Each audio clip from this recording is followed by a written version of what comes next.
നിങ്ങൾക്കറിയാമോ തുളിപ്പൂക്കൾ കാരണം തകർന്ന ആംസ്റ്റർഡാം നഗരത്തിനെ പറ്റി? 1600-കൾ ഡച്ചുകാർ ലോകം കീഴടക്കുമ്പോൾ ഹോളണ്ട് യൂറോപ്പിലെ ഏറ്റവും സമ്പന്ന രാജ്യമായി.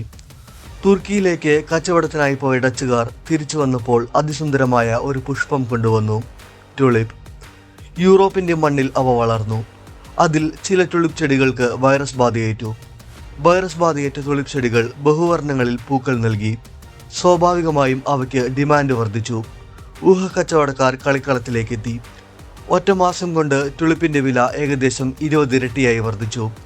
ഒരു പൂവിന് ഏകദേശം ഒരു വീടിനേക്കാൾ വിലയോളം വന്നു എന്ന് ചരിത്രം രേഖപ്പെടുത്തുന്നു. എന്നാൽ ഒരു ഘട്ടത്തിൽ ചിലർ കയ്യിലുള്ള പുഷ്പങ്ങളെല്ലാം വിറ്റ് ലാഭമെടുക്കാൻ ശ്രമിച്ചു. മാത്രമല്ല, ഉൽപാദനവും വർദ്ധിച്ചിരുന്നു. വിപണി തകർന്നു. ഡച്ച് സർക്കാരിൻ്റെ പരിശ്രമങ്ങളെല്ലാം പാളി. ജനങ്ങൾ കടക്കണിയിലായി. ആംസ്റ്റർഡാം നഗരം തകർന്നു. ഒടുവിൽ ഒരു പൂവിന് ഒരു ഉള്ളിയുടെ വില പോലും ഇല്ലാതായി.